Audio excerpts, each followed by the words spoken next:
तो भैया जैन धर्म के संस्थापक कौन है? ऋषभ देव। और भैया इन्हीं ऋषभ देव को आदिनाथ के नाम से भी जाना जाता है। इन्हीं ऋषभ देव को आदिनाथ के नाम से भी जाना जाता है।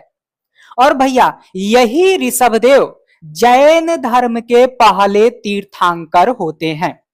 कौन होते हैं? यही ऋषभ देव जैन धर्म के पहले तीर्थंकर होते हैं, प्रथम तीर्थंकर होते हैं। इतनी बात समझ में आई।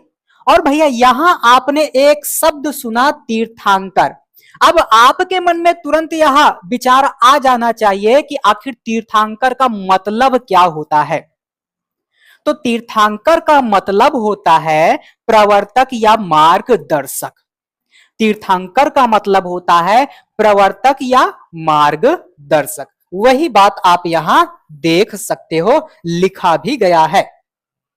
इतनी बात समझ में आई? इतनी बात समझ में आई। आगे बढ़ा जाए। और भैया आप सभी को कमेंट में बताना है कि जैन धर्म के सेकंड तीर्थंकर कौन थे। जल्दी जल्दी से कमेंट में बता डालो कि जैन धर्म के द्वितीय या दूसरे या सेकंड तीर्थंकर कौन थे। आप सभी जल्दी जल्दी से कमेंट में बताइए। और भैया ये जो जैन धर्म के संस्थापक ऋषभ देव आदिनाथ हैं, पहले तीर्थंकर हैं, इनका उल्लेख भैया ऋग्वेद में भी मिलता है। जो ऋषभ देव हैं इनका उल्लेख भैया ऋग्वेद में भी हुआ है। ये बात आप जो है जानते रहो। और इनका प्रतीक चिन्ह भैया वृषभ है। क्या है? वृषभ। वृषभ यानी कि बैल। क्या भैया? बैल। तो इतनी बात आपको बिल्कुल समझ में आ गई होगी। एक बार मैं पढ़ दे रहा हूं। जैन धर्म के संस्थापक व प्रथम तीर्थंकर ऋषभ देव आदिनाथ थे, जिनका उल्लेख ऋग्वेद में हुआ है। इनका प्रतीक चिन्ह वृषभ बैल है। और तीर्थंकर का मतलब होता है प्रवर्तक या मार्गदर्शक। आशा करता हूं इतनी बात समझने में आपको कोई भी दिक्कत नहीं हुआ होगा। समझ में आई बात? आगे बढ़ते हैं। और भैया अगर मैं समझाने से चूक गया तो आपको इस तरीके से लिखा हुआ मिल जाएगा कि आपको तुरंत देखते ही समझ में आ जाएगा, है ना। आगे बढ़ते हैं। आगे यहां आप देखोगे तो अब हम लोग बात कर लेते हैं महावीर स्वामी के विषय में। किसके विषय में? महावीर स्वामी के विषय में। आप अपना सिलेबस देखोगे तो उसमें जो है बाकायदा मेंशन कर रखा है महावीर स्वामी की जीवनी और उनकी शिक्षाएं। तो आइए महावीर स्वामी जी के विषय में थोड़ी बहुत बातें करते हैं भैया। तो देखो भैया जैन धर्म के अंतिम तीर्थंकर, जैन धर्म के अंतिम तीर्थंकर कौन थे? तो आपको कहना है महावीर स्वामी। और आपसे अगर क्वेश्चन पूछा जाए कि जैन धर्म के 24वें तीर्थंकर कौन थे, तो तब भी जो है आपका उत्तर होगा महावीर स्वामी जी। समझ में आई बात? तो यही चीज यहां लिखा गया है। जैन धर्म के अंतिम 24वें तीर्थंकर महावीर स्वामी जी होते हैं, जिनका प्रतीक चिन्ह भैया सिंह होता है। क्या होता है? सिंह होता है, शेर होता है। तो जब आप कमेंट में बताना कि द्वितीय तीर्थंकर ये हैं, तो वहीं आपको यह भी लिख देना है कि इनका प्रतीक चिन्ह क्या था। समझ में आई बात? तो भैया ये 24वें और अंतिम तीर्थंकर होते हैं और इनका प्रतीक चिन्ह होता है सिंह। इतनी बात समझा आपने। अब भैया इनके बचपन का नाम होता है वर्धमान महावीर। क्या नाम होता है? वर्धमान महावीर। आप देखते होंगे कभी कभी जो है आपकी परीक्षा में क्वेश्चन दे दिया जाता है कि निम्नलिखित में से किसके बचपन का नाम वर्धमान था, तो तुरंत आपका जवाब होगा महावीर स्वामी जी का। कईयों बार जो है ये क्वेश्चन पूछ लिया गया है। इतनी बात समझ में आई। आगे बढ़ते हैं। अब देखो भैया इनका जन्म जो है 540 बीसी में कुंडग्राम वैशाली में हुआ था और इनकी मृत्यु जो है 468 बीसी पावापुरी राजगृह में हुआ था। आप देखोगे तो जन्म और मृत्यु की तिथि मैंने बौद्ध धर्म पढ़ाते हुए ही आपको बता रखा था। तो ये समझने में आपको कोई भी कठिनाई नहीं आनी चाहिए, ये आपने पीछे ही लिख लिया होगा, याद कर लिया होगा। और भैया इनकी माता का नाम होता है त्रिशला, जो कि लिच्छवी राजा चेटक की बहन होती हैं, और इनके पिता का नाम होता है सिद्धार्थ। अब कुछ लोगों के मन में यह डाउट आ रहा होगा कि पीछे हमने बौद्ध धर्म के संस्थापक के रूप में सिद्धार्थ को पढ़ा था, क्या वही इनके पिता हैं? तो नहीं भैया, वे वाले सिद्धार्थ ये नहीं है। समझ में आई बात? तो इनके पिता का नाम हो जाएगा सिद्धार्थ। ये हो गया। आगे देखोगे भैया तो यही आपको महावीर स्वामी आपके हैं। इनकी पत्नी का नाम है यशोदा। क्या नाम है? इनकी पत्नी का नाम है यशोदा। और भैया इनके पुत्री का नाम है प्रियदर्शना। और कभी कभी आपको अनुज्जा लिखा हुआ मिल जाएगा। क्या लिखा हुआ मिल जाएगा? अनुज्जा। तो इनकी पुत्री का नाम क्या हो जाएगा भैया? प्रियदर्शना। कहीं कहीं आपको ना की जगह पे आड़ा लिखा हुआ मिल जाएगा। समझ में आ रही होगी बात ना? तो कभी कभी प्रियदर्शना या प्रियदर्शना लिखा हुआ मिल जाएगा, कभी कभी आपको अनुज्जा लिखा हुआ मिल जाएगा। तो आप समझ जाना कि महावीर स्वामी जी के पुत्री के विषय में बात किया जा रहा है। इतनी बात समझ में आई? आगे बढ़ो। देखो यहां जो इनके दामाद थे उनका नाम जामिल या जमाली था, और जमाली के विषय में मैंने पीछे आपको पढ़ा रखा है ना? और जैन धर्म के साथ आजीवक संप्रदाय की चर्चा आती है, और आजीवक संप्रदाय के संस्थापक होते हैं मक्खली गोसाल। तो मक्खली गोसाल के विषय में मैंने पीछे चर्चा दे दिया है, आप उसे देख सकते हो। ये हो गया, इतना समझ में आ गया होगा। और भैया देवनगा, देवनगा कौन थी? तो देवनगा का रिलेशन जो है इनकी माता के रूप में आप दर्शा सकते हो। तो देखिए यहां लिखा गया है, महावीर स्वामी का जन्म क्षत्रिय वर्ण में हुआ था, परंतु जैन साहित्य की मान्यता है कि पहले वह देवनगा नामक स्त्री के गर्भ में आए थे, परंतु बाद में उन्हें त्रिशला के गर्भ में डाला गया, क्योंकि बाकी सारे तीर्थंकर क्षत्रिय वर्ण के थे। तो कहीं ना कहीं आप देखोगे कि महावीर स्वामी जी सबसे पहले इनके गर्भ में आते हैं, फिर ट्रांसफर किया जाता है क्षत्रिय वर्ण की कन्या यानी कि माता त्रिशला के गर्भ में। तो आप देख सकते हो कहीं ना कहीं माता का रिलेशन इनके साथ हो रहा है।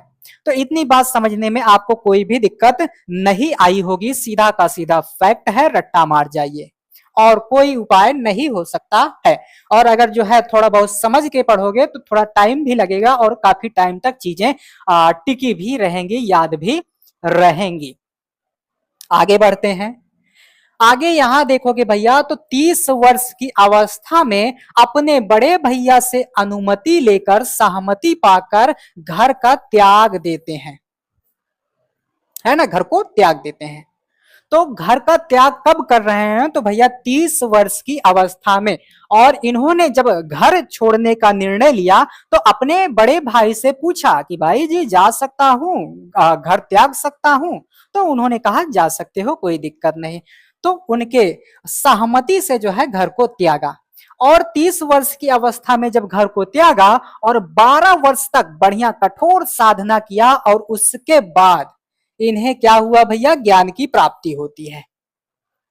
तो देखो 30 10 40 2 42, है ना? देखो 42 वर्ष की अवस्था में ज्ञान की प्राप्ति हो रही है, और तपस्या के 13 वर्ष बाद यानी कि जब ज्ञान की प्राप्ति हो जाती है, अगले वर्ष 1 साल बाद जो है क्या करते हैं भैया? वस्त्र का त्याग कर देते हैं। तो यहां से आपकी सारी बातें जो है अपने आप निकल के आ जाएंगी। 30 वर्ष की अवस्था में घर को त्याग दिया, और 12 वर्ष तक जो है कठोर साधना किया, तपस्या किया, तप किया, जाप किया, वगैरह वगैरह तमाम जो है किया होगा। फिर उसके बाद इन्हें ज्ञान की प्राप्ति हो जाती है, और अगर जोड़ा जाए तो 30 10 40 2 42 हो जाएगा। तो ज्ञान की प्राप्ति 42 वर्ष की अवस्था में हो रही है, और 43 वर्ष की अवस्था में क्या करेंगे भैया? वस्त्र का भी त्याग कर देंगे। तो सारी बातें जो है एक दूसरे से जुड़ी हुई हैं, बस आपको क्या करना है? थोड़ा सा दिमाग लगाना है। ये बातें जब आप पढ़ोगे तो आपको ये सारी चीजें एनसीईआरटी वगैरह में भी मिल जाएंगी। और आप जो है मेरे दूसरे वाले चैनल यानी कि नीरज आईएएस वाले चैनल पे जाओगे तो वहां आपको बाकायदा कुछ भी खरीदने की जरूरत नहीं पड़ेगी, आपका जो है आसान वे में तैयारी हो जाएगा। तो अभी जाओ यूट्यूब पे नीरज आईएएस सर्च करो और चैनल को सब्सक्राइब करो और अपने यूपीएससी पीसीएस आरओ यारो और भी तमाम चीजों की तैयारी एकदम सरल और जो है एकदम कम से कम फीस में कर सकते हो। ये हो गया। और भैया आप देखोगे जो जैन धर्म है ना, जैन धर्म है, उस जैन धर्म में एक शब्द आता है जैन। तो जैन भैया किससे निकला है? जिन से निकला है, और जिसका अर्थ होता है विजेता। क्या होता है भैया? विजेता, जिसका अर्थ होता है विजेता। अब विजेता का मतलब यहां अलग है।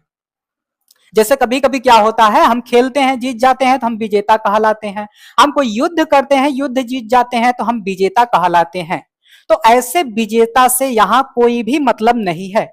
यहाँ उस विजेता की बात कही जा रही है जो अपने इंद्रियों वगैरह को कंट्रोल कर ले, जिसकी इंद्रियां उसके बस में, स्वयं के बस में हो, वही विजेता है। तो यहाँ जैन का मतलब है, जिन का मतलब है विजेता। और महावीर स्वामी जी के लिए विजेता शब्द का प्रयोग किया जाता है क्योंकि उन्होंने अपने इंद्रियों वगैरह को अपने बस में, अपने कंट्रोल में कर लिया था। तो इसीलिए उनके लिए विजेता शब्द का प्रयोग होता है। और जब भी एग्जामिनर वगैरह मान लो भूल चांस पूछ ले कि विजेता का अर्थ बता दो, या जैन धर्म में महावीर स्वामी जी के लिए विजेता शब्द का प्रयोग होता है, इस विजेता शब्द का क्या मतलब है, तो आप जो है तुरंत फटाक से बता देना। जहां भी लिखा होगा इंद्रियों वगैरह पर नियंत्रण पा लेना, तो उसी को जो है गोलिया के चले आना। इतनी बात समझ में आ गई होगी। आगे बढ़ते हैं भैया। जो निर्वाण प्राप्ति की योग्यता रखता हो उसे अरहत कहा जाता है। यहां बात को समझिएगा। यहां कहा जा रहा है जो निर्वाण प्राप्ति की योग्यता रखता हो, यानी जैसे हिंदू धर्म वाले में मोक्ष होता है, तो सेम उसी प्रकार से जैन और बौद्ध में आपको निर्वाण और कैवल्य मिल जाएगा। तो जो भी मोक्ष प्राप्ति की योग्यता रखता होगा उसे अरहत कहा जाता है। और भैया यहां है सर्वोच्च ज्ञान के प्राप्तकर्ता को केवलीन कहा जाता है। क्या भैया? जो कैवल्य प्राप्त करने की योग्यता रखता हो या सर्वोच्च ज्ञान के प्राप्त करता हो उन्हें केवलीन कहा जाता है। तो हो सकता है आपसे अरहत, केवलीन शब्द वगैरह के बारे में पूछ ले तो आपको पहले ही पता होना चाहिए कि केवलीन किसे कहते हैं, अरहत किसे कहते हैं। समझ में आ गई बात? आगे बढ़ा जाए। स्क्रीनशॉट वगैरह अगर लेना हो तो ले लीजिए, हम लोग आगे बढ़ते हैं। आगे बढ़ोगे तो भैया यहां लिखा गया है जैन धर्म नास्तिक धर्म है। क्या भैया? जो जैन धर्म है, जो बौद्ध धर्म है, वह नास्तिक धर्म है। और ये जो नास्तिक धर्म है ये भैया ईश्वर की अवधारणा में विश्वास नहीं करता, ये ईश्वर भगवान वगैरह को नहीं मानता, और भैया ब्रह्मा को भी नहीं मानता, ब्रह्मा वगैरह किसी को भी नहीं मानता, भगवान को नहीं मानता। और भैया ये जो है वेदों वगैरह को भी प्रमाण के रूप में स्वीकार नहीं करता। ये नहीं शब्द आप जो है ध्यान में रखे रहो। मान लो कभी आपसे पूछ लिया जाए कि बौद्ध धर्म वाले भगवान को मानते हैं? नहीं। जैन धर्म वाले भगवान को मानते हैं? नहीं। क्या ये लोग वेदों पर विश्वास करते हैं? नहीं। क्या ये लोग ब्रह्मा को मानते हैं? नहीं। है ना, सारा का सारा जवाब आपका नहीं में होना चाहिए। इतनी बात आपको समझ में आ गई होगी। और मैं जितना भी लाइन आपको पढ़ाऊंगा सारा, जब तक आपको समझ में नहीं आ जाएगा तब तक जो है 2 से 4 बार 5 बार जितना बार हो सकेगा उतना बार मैं बताता चलूंगा। समझ में आ गई होगी बात ना? आइए आगे बढ़ते हैं। लेकिन जैन धर्म के अनुसार आत्मा है। अब देखो ये क्या कह रहे हैं कि मैं जो है नास्तिक हूं और जो है मैं ईश्वर वगैरह को किसी को नहीं मानता, मैं ब्रह्मा वगैरह को भी नहीं मानता, मैं वेद वगैरह में भी आस्था नहीं रखता, मैं पूरा का पूरा नास्तिक हूं। लेकिन लेकिन लेकिन यहां आप देखोगे तो ये आत्मा को मान रहे हैं। किसको मान रहे हैं? आत्मा को मान रहे हैं और कह रहे हैं कि आत्मा जो है पशुओं में भी है, वनस्पतियों में भी है, यहां तक कि भैया चट्टानों में भी है, और तो और छोड़ो बात, जल की धाराओं में भी आत्मा का निवास पाया जाता है। अब देखो, एक तरफ तो कह रहे हैं मैं इन सबको कुछ को नहीं मानता, लेकिन दूसरी तरफ आप देखोगे तो आत्मा को स्वीकार कर रहा है और कह रहे हैं जैन धर्म वाले कि वनस्पतियों में जो है आत्मा है, चट्टानों में आत्मा है, पशुओं में आत्मा है, जल की धाराओं में आत्मा है। और आप देखोगे यूपीएससी 2023-24 के आसपास यहां से एक क्वेश्चन पूछा गया है कि किस धर्म के अनुसार चट्टानों में आत्मा पाई जाती है ना? तो ये वाला क्वेश्चन जो है आपके यूपीएससी वगैरह ने भी पूछ लिया है और कई बार जो है यहां कुल से उठाता रहता है वो। तो आप सोच सकते हो, समझ सकते हो कि कितना जानदार फैक्ट है, आपकी परीक्षा में पूछा जा सकता है। तो भैया जैन वाले क्या कर रहे हैं? आत्मा को मान रहे हैं। और आप देखोगे कि ये हर जगह आत्मा का वास बता रहे हैं।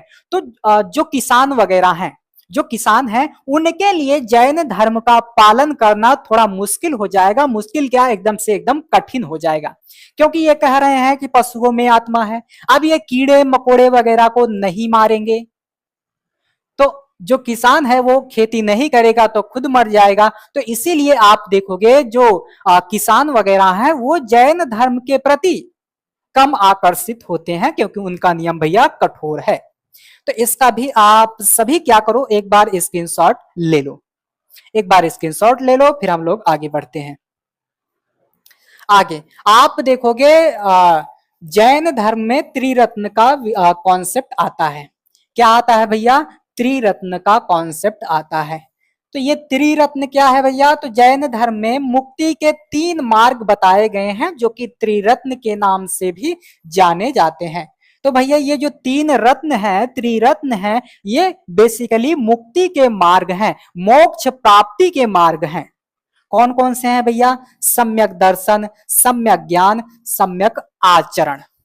समझ में आ गई होगी बात। तो ये त्रिरत्न हो जाते हैं, आपसे पूछा जा सकता है। और फिर आगे बढ़ोगे तो भैया जो जैन धर्म है, जैन धर्म में प्राण त्यागना संलेखन कहलाता है। जैसे मान लो कोई भी व्यक्ति जैन धर्म में अपने प्राण को त्याग दे रहा है, मोक्ष की प्राप्ति कर ले रहा है, तो उसे कहते हैं संलेखन। क्या कहते हैं भैया? संलेखन। जैसे हिंदू धर्म है, बौद्ध धर्म है, वैसे जैन धर्म है। और जैन धर्म में जो व्यक्ति मर जाता है, जो व्यक्ति ईश्वर को प्यारा हो जाता है, वही हो जाता है संलेखन। तो बहुत उतनी गंभीर बात नहीं है कि आपको समझ में ना आए, आसानी से समझ में आ जाएगी, है ना? और देखो भैया जैन धर्म के 19वें तीर्थंकर, जो तीर्थंकर हैं जैन धर्म में, आपको पहला याद रखना है, दूसरा याद रखना है, और जो बहुत महत्वपूर्ण है बीच वाला याद रख लेना है, और उसके बाद आपको 23वें और 24वें तीर्थंकर को याद रख लेना है। तो मैंने पहला तो बता दिया, दूसरा आपको कमेंट करने के लिए, यानी कि आपके लिए वह होमवर्क छोड़ दिया है, और मैं यहाँ जो खास होगा उसको बताऊंगा, और 23वें को बता दूंगा, 24वें की चर्चा मैं कर चुका हूं। इतनी बात समझ में आ गई होगी। तो देखो भैया जो जैन धर्म के 19वें तीर्थंकर हैं, उनका नाम है मल्लीनाथ। क्या नाम है? मल्लीनाथ। और इन्हीं मल्लीनाथ को भैया जो दिगंबर संप्रदाय है, आप देखोगे जैन धर्म जो है 2 शाखाओं में अभी आगे चलकर बटेगा, और जब बट जाएगा तो उसी में एक होगा दिगंबर, एक होगा श्वेतांबर। तो भैया जो दिगंबर संप्रदाय है वो मल्लीनाथ को पुरुष मानता है ना, मेल मानता है, पुरुष मानता है। लेकिन आप श्वेतांबर संप्रदाय के लोगों को देखोगे तो वे मल्लीनाथ को महिला के रूप में स्वीकार करते हैं। श्वेतांबर संप्रदाय वाले कहते हैं कि ये मल्लीनाथ भैया महिला है, फीमेल है, स्त्री है। तो इसीलिए भैया इसमें आप देखोगे इस वाले फैक्ट में कुछ अमेजिंग है, कुछ अमेजिंग है, कुछ महत्वपूर्ण है। तो इसीलिए जो है ये जरूरी हो जाता है आपकी परीक्षा के लिए। तो अभी तक आपने अगर इस तरीके से इतिहास को पढ़ते समय कुछ नहीं सोचा है तो आज से सोचना शुरू कर दो। आज से सोचना शुरू कर दो कि इस तरीके से भी जो है अच्छा फैक्ट जो है एग्जामिनर की नजरों में आ सकता है। तो इतना आपने समझा, इतना हो गया। अब देखो जो 23वें तीर्थंकर हैं उनका नाम है पार्श्वनाथ। जैन धर्म के 23वें तीर्थंकर का नाम है पार्श्वनाथ। और भैया पार्श्वनाथ को जो है जैन साहित्य में पुरुष दानीय कहा जाता है। फिर से एक बार सुनो, जो जैन धर्म के 23वें तीर्थंकर हैं उनका नाम है पार्श्वनाथ, और इन्हीं पार्श्वनाथ को जैन साहित्य में पुरुष दानीय कहा जाता है। और भैया इनका प्रतीक चिन्ह अगर आप देखोगे तो इनका प्रतीक चिन्ह होता है सर्प, सांप, नाग, कीड़ा, फेटार। तो इनका प्रतीक चिन्ह है सांप। तो इतनी बात समझने में मुझे तो ऐसा नहीं लग रहा है कि कोई दिक्कत आई होगी। समझ में आई बात? और देखो मैं समझा रहा हूं, अगर मेरे समझाने से मान लो कोई चीज मिस हो गया तो आपको इस तरीके से लिख दिया गया है कि आप तुरंत समझ जाओ। और मैंने बहुत जगह बहुत सारी किताबों को भी देखा, एकदम शॉर्ट फॉर्म में लिख दिया जाता है, जो बच्चे के भेजे में घुस ही नहीं पाता वह बात। और कई बार कई टीचर पढ़ाते हैं तो सीधा का सीधा जो है ऐसे लिख देते हैं, जो कभी कभी जो है बच्चों के मन में कंफ्यूजन उत्पन्न कर देता है। तो ऐसा बिल्कुल भी मैं तो नहीं करने वाला, मैं जो है एकदम बाकायदा बारीकी से लिख भी दिया करूंगा, ताकि आपको आसान वे में अच्छी तरह से सारी की सारी बातें समझ में आ जाया करें। तो इसका भी एक बार स्क्रीनशॉट ले सकते हो। आगे बढ़ते हैं। अब देखो भैया मैंने पीछे कहा ना कि जैन धर्म की शाखाएं, तो भैया जैन धर्म की शाखाएं जो हैं अभी जब मौर्य काल आएगा, क्या आएगा? मौर्य काल। तो मौर्य काल में जैन धर्म का विभाजन होगा और भैया जैन धर्म की दो शाखाएं हो जाएंगी, जिसमें पहली शाखा हो जाएगी दिगंबर और दूसरी शाखा हो जाएगी श्वेतांबर। और दिगंबर श्वेतांबर मैंने पीछे जो है इसकी चर्चा कर दिया है अभी, हालांकि कई चीजें मैं इसमें भी बताऊंगा जो कभी कभी एग्जामिनर के द्वारा पूछ लिया जाता है ना, कभी कभी पूछ लिया जाता है। तो अभी इनमें मैं अंतर बताने वाला हूं और यह भी बताने वाला हूं कि दिगंबर और श्वेतांबर के संस्थापक वगैरह कौन कौन है। तो आप समझ गए होंगे कि जो जैन धर्म की शाखा है वो मौर्य काल जब आता है तो दो भागों में बट जाती है, श्वेतांबर और दिगंबर। और भैया इसके अलावा भी जैन धर्म की कई सारी शाखाएं हैं। जैसे मैंने पीछे आपको बौद्ध धर्म पढ़ाया था तो उसमें 4 शाखाओं का जिक्र किया था, हालांकि बौद्ध धर्म की और भी शाखाएं होती हैं। उसी प्रकार से यहाँ जो मुख्य हैं, जो मेन है, वो 2 शाखाएं हैं। इसके अलावा भी जैन धर्म के अन्य भी शाखाएं देखने को मिलती हैं, लेकिन हम लोग केवल इन्हीं 2 की बात यहाँ करने वाले हैं और यही 2 आपके महत्वपूर्ण होते हैं। तो आइए एक एक करके इन दोनों शाखाओं को पढ़ते हैं। देखो भैया जो दिगंबर संप्रदाय है, जो दिगंबर शाखा है, उसके संस्थापक के रूप में आप देखोगे तो आपको मिलेंगे भद्रबाहु। कौन मिलेंगे? भद्रबाहु। तो इसको जो है एकदम जो है अच्छे से याद कर लो कि दिगंबर संप्रदाय भद्रबाहु। इतनी बात समझा आपने? जो दिगंबर संप्रदाय है वो भैया कपड़ा वगैरह नहीं पहनता है ना, वस्त्र धारण नहीं करता। और इसके बाद आगे बढ़ते हैं तो इस शाखा के अनुयायी यह मानते हैं कि जो महिलाएं हैं वो निर्वाण वगैरह प्राप्त नहीं कर सकती।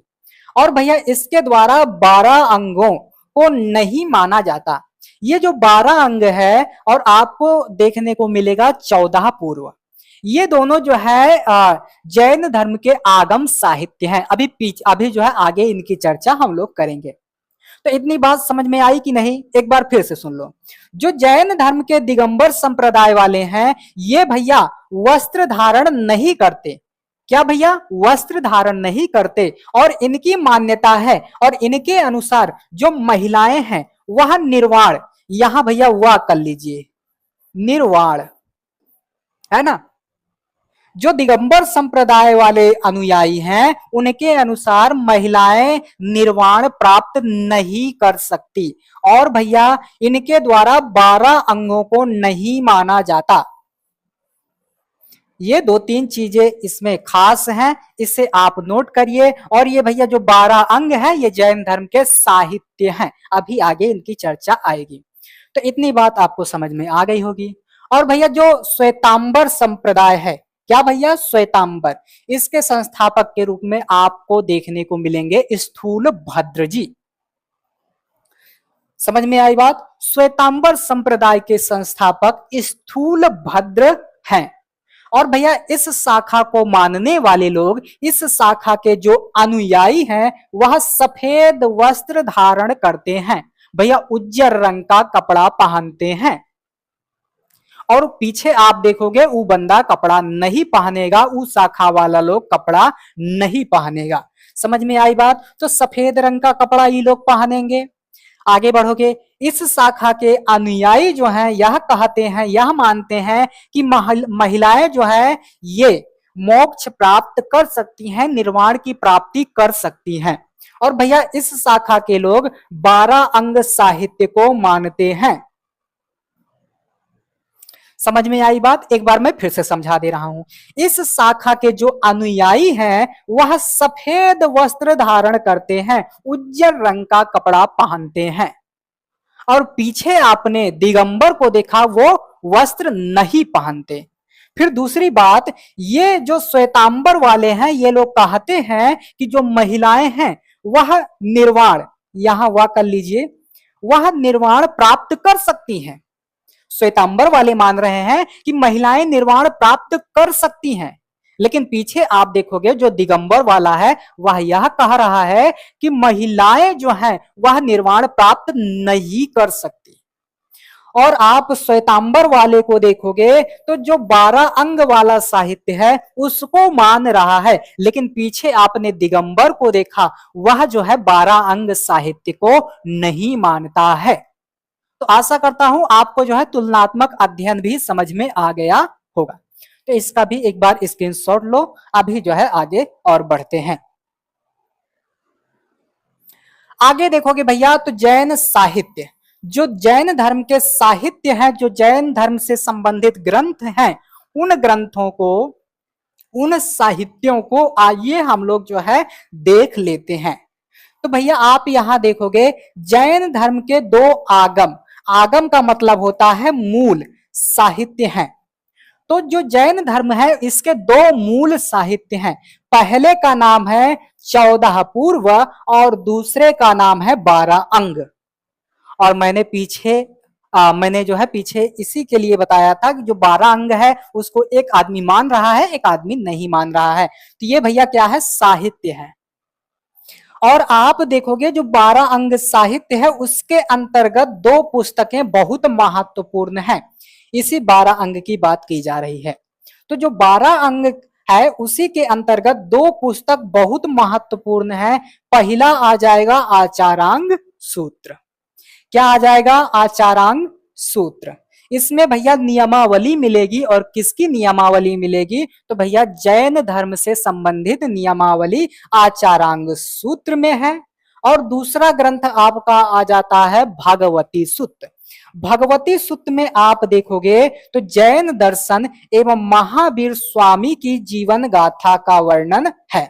और भैया इसी भागवती सूत्र में 16 महाजनपदों का उल्लेख मिलता है। इसी भागवती सूत्र में 16 महाजनपदों का उल्लेख मिलता है। और आप सभी अब तुरंत जो है जस्ट कमेंट कीजिए कि कौन सा ऐसा बौद्ध साहित्य है, कौन सा ऐसा जैन साहित्य है जिसमें 16 महाजनपदों का उल्लेख मिलता है। जल्दी जल्दी से कमेंट में बताओ। तो इतना आपको समझ में आया कि नहीं? यस या नो? फिर से समझिए, जो जैन धर्म है उसके 2 मूल साहित्य हैं। पहला आ जाएगा 14 पूर्व, या इसी को आप कर लो 14 अध्याय, या इसी को आप कह सकते हो 14 पर्व। कुछ भी कहो, 14 पूर्व कहो या 14 पर्व कहो या 14 अध्याय कहो। और फिर दूसरा आता है 12 अंग। तो ये दोनों क्या हो गए, मूल साहित्य हो गए। अब जो ये 12 अंग है, इसके अंतर्गत दो पुस्तक बहुत ही महत्वपूर्ण है। पहली हो जाएगी आचारांग सूत्र। आचारांग सूत्र में क्या है भैया, जैन धर्म से संबंधित नियमावली वगैरह है। और दूसरा आ जाएगा भगवती सूत्र। भगवती सूत्र में आप देखोगे जैन दर्शन मिल जाएगा और महावीर स्वामी की जीवन गाथा मिल जाएगी। और भैया इसी भगवती सूत्र में 16 महाजनपदों का उल्लेख मिलता है। कितने महाजनपदों का उल्लेख मिलता है, 16 महाजनपदों का उल्लेख मिलता है। तो इतनी बात आपको समझ में आ गई होगी, स्क्रीनशॉट लीजिए, जस्ट आगे बढ़ते हैं। और भैया आप देखो जैन धर्म के जो अन्य साहित्य हैं, जैन धर्म से संबंधित जो अन्य साहित्य हैं, अन्य ग्रंथ हैं, आइए उनको देख लेते हैं। तो भैया एक हो जाएगा कल्प सूत्र। और आप देखोगे जो ये ग्रंथ वगैरह हैं आपकी परीक्षा में पूछ लिए जाते हैं, कल्प सूत्र वगैरह भी पूछ लिया गया है। तो भैया जो कल्प सूत्र है इसके रचयिता हो जाते हैं भद्रबाहु। क्या कौन हो जाते हैं, भद्रबाहु। और इस रचना में आपको महावीर स्वामी और पार्श्वनाथ की जीवनी मिलती है। जो कल्प सूत्र है इसमें भैया महावीर स्वामी और पार्श्वनाथ की जीवनी मिलती है। और कल्प सूत्र के रचयिता हैं भद्रबाहु। कौन है, भद्रबाहु। आगे देखोगे भैया तो एक लेखक होते हैं जिनका नाम होता है हेमचंद। क्या नाम होता है, हेमचंद। हेमचंद एक पुस्तक लिखते हैं जिसका नाम हो जाता है 63 सलाखा पुरुष चरित। क्या हो जाएगा, 63 सलाखा पुरुष चरित। और इसी 63 सलाखा चरित पुरुष का एक और वर्जन है, इसी का भाग है। क्या है भैया, इसी का भाग है। 63 सलाखा पुरुष चरित का भाग है परिशिष्ट परवान। कभी कभी आप देखोगे जो परिशिष्ट परवान है, परवान आपको कुछ इस प्रकार से लिखा हुआ मिल जाता है। तो ये जो परिशिष्ट परवान है ये इसी का भाग है। ये जो परिशिष्ट परवान है ये इसी 63 सलाखा पुरुष का भाग है। तो इतना आपने समझ लिया। अब आगे बढ़ते हैं तो इसमें आप देखोगे तो मौर्य साम्राज्य की जानकारी हेतु एक ऐतिहासिक ग्रंथ है। कौन है भैया, ये है ना, यही है। तो इसमें किसका वर्णन मिल रहा है, किसका इतिहास मिल रहा है, तो भैया मौर्य वंश से संबंधित इतिहास वगैरह मिल रहा है। इतनी बात आशा करता हूं आप सभी को समझ में आ गई होगी। आगे बढ़ेंगे। आगे आप देखोगे भैया तो जैन धर्म के कुछ संरक्षक होते हैं। और आप सभी पीछे मैंने इसके विषय में बौद्ध धर्म को जब पढ़ाया था तो उससे जुड़े जो जो संरक्षक थे उनको मैंने नहीं पढ़ाया था। तो आप क्या करना, थोड़ी देर की चर्चा होगी, कहीं से जो है कंप्लीट कर लीजिएगा, है ना, कहीं से कंप्लीट कर लीजिएगा। वैसे ये रिवीजन क्लास है, कुछ चीजों को जो है छोड़ना भी पड़ता है। तो मैंने बौद्ध के विषय में ये चीजें नहीं बताई थी, आपको कहीं से जो है 5-10 मिनट खर्च कर लेना है और आपको सारी चीजें पता चल जाएंगी। तो आइए देख लेते हैं कि आखिर जैन धर्म के संरक्षक यानी कि जैन धर्म की रक्षा करने वाले कौन कौन से शासक हुए हैं। तो मगध में अगर आप देखोगे तो वहां के शासक हो जाएंगे बिंबिसार। लिच्छवी देखोगे तो वहां के शासक हो जाएंगे चेटक। कौशल देखोगे तो वहां के शासक हो जाएंगे प्रसेनजित। मौर्यों में अगर आप देखोगे तो चंद्रगुप्त मौर्य हो जाएंगे, संप्रति हो जाएंगे। कलिंग आप देखोगे तो खारगेल हो जाएंगे। चालुक्य राजा में आप देखोगे पुलकेशिन द्वितीय होता है।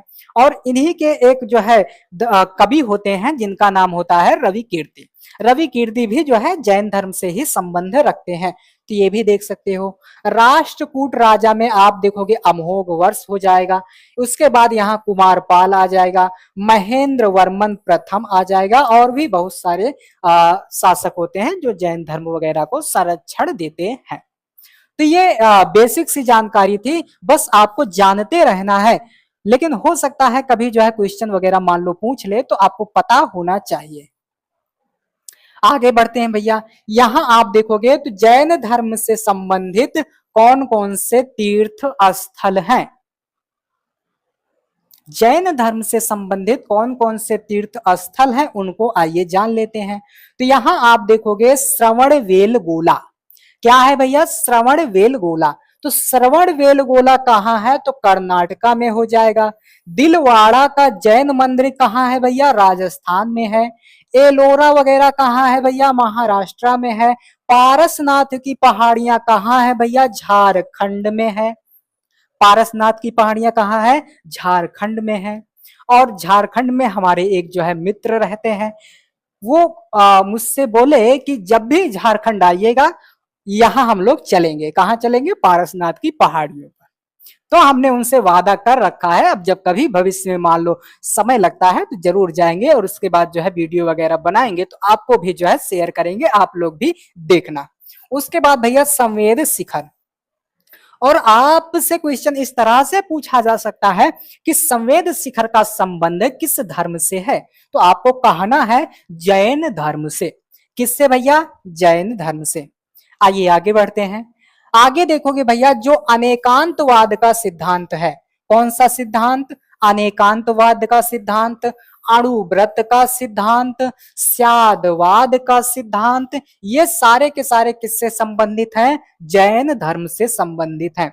कभी कभी क्या करता है, फुटकर वे में आपको ऐसे बिस्किट फेंक के ललचाता है, एक ठो इसको दे दिया अनेकांतवाद किस धर्म से संबंधित है, और आप पढ़े नहीं रहोगे तो कुछ औरे लगा के चले आओगे, लेकिन जब पढ़े हो सारा चीज एक जगह मैंने बता दिया तो आसान वे में आपको समझ में आ गया होगा। तो कभी कभी दे देता है अनेकांतवाद किस धर्म से संबंधित है, अणुव्रत सिद्धांत किस धर्म से संबंधित है, और स्यादवाद का सिद्धांत किस धर्म से संबंधित है। तो तुरंत जो है जहां भी जैन धर्म दिख जाए वहां गोलिया के जो है चले आना, करिया करके चले आना कि जाओ हटो हम पढ़ के आए थे चलो। तो ये हो गया है ना, समझ में आ गई होगी ये वाली बात।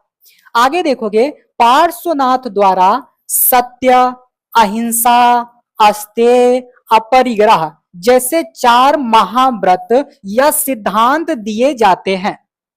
जो पार्श्वनाथ जी होते हैं वह जो है 4 महाव्रतों के बारे में बताते हैं, 4 सिद्धांत देते हैं। कौन कौन सा भैया? सत्य, अहिंसा, अस्तेय, अपरिग्रह, है ना, 4 महाव्रत या 4 सिद्धांत देते हैं।